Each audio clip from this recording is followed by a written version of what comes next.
Mon Seigneur et mon Dieu, je crois fermement que tu es ici, que tu me vois, que tu m'entends. Je t'adore avec profonde révérence. Crée en moi, Jésus, un cœur pur.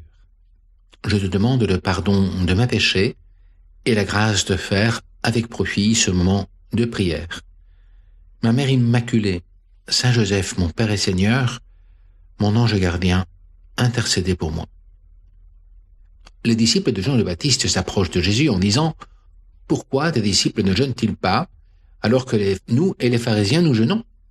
Et Jésus leur répondit « Les invités de la noce pourraient-ils donc faire pénitence pendant le temps où l'époux est avec eux? Mais un temps viendra où l'époux leur sera enlevé, et alors ils jeûneront. » Tu auras remarqué que le mot jeûne apparaît fréquemment, surtout pendant le carême. Le mot jeûne signifie dans le fond s'abstenir.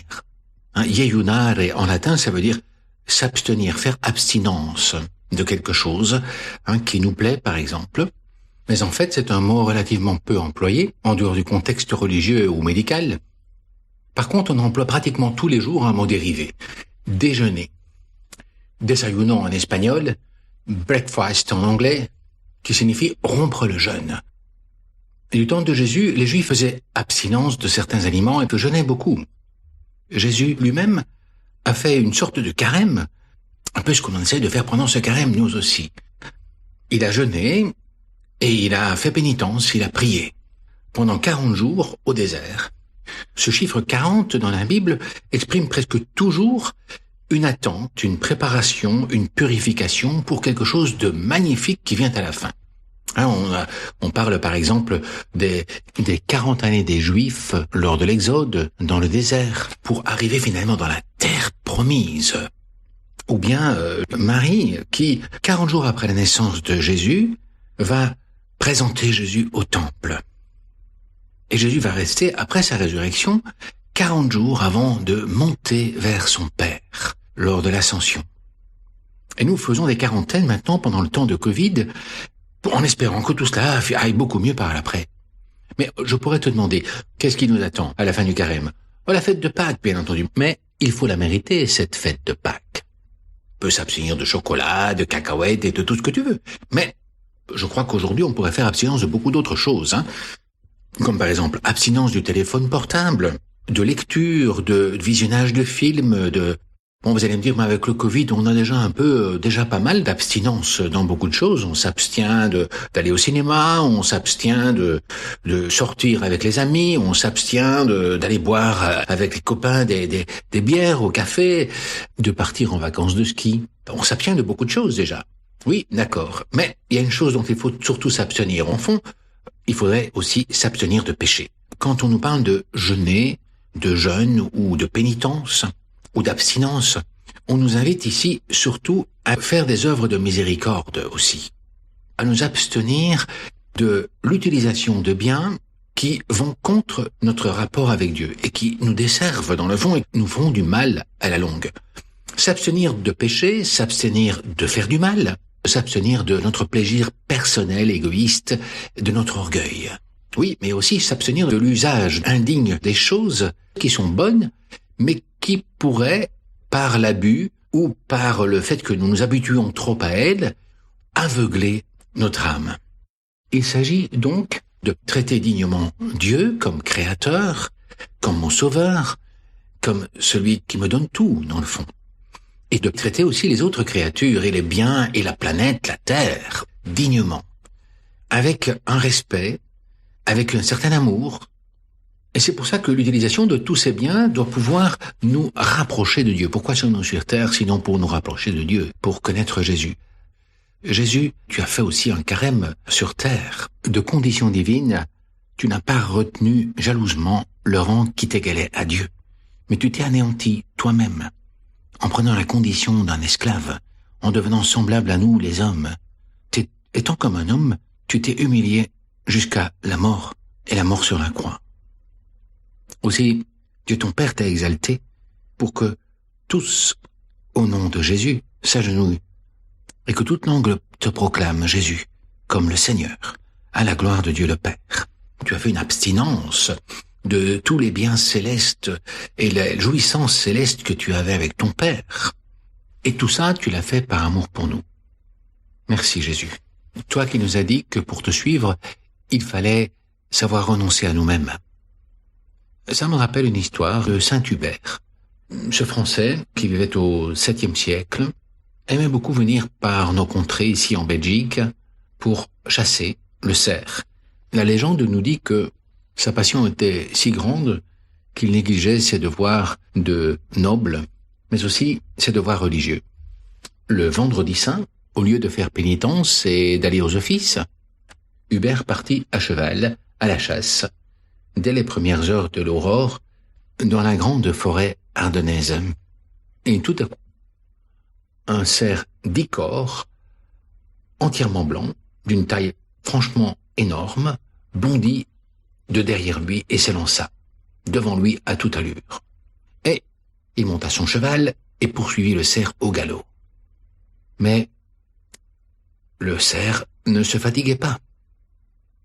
Et pendant plusieurs heures, il le poursuivit, à tel point que son cheval était franchement fourbu. Et alors qu'il était prêt de s'arrêter et d'abandonner en quelque sorte sa poursuite, le magnifique cerf s'est arrêté et s'est retourné vers lui. Et le soleil brillait avec une croix entre les cornes. Et le cerf s'est mis à parler pour reprocher à Hubert sa vie et la négligence de ses devoirs. « Hubert, Hubert, jusqu'à quand poursuivras-tu les bêtes dans les forêts? Jusqu'à quand cette vaine passion te fera-t-elle oublier le salut de ton âme? Jusqu'à quand perdras-tu ton temps?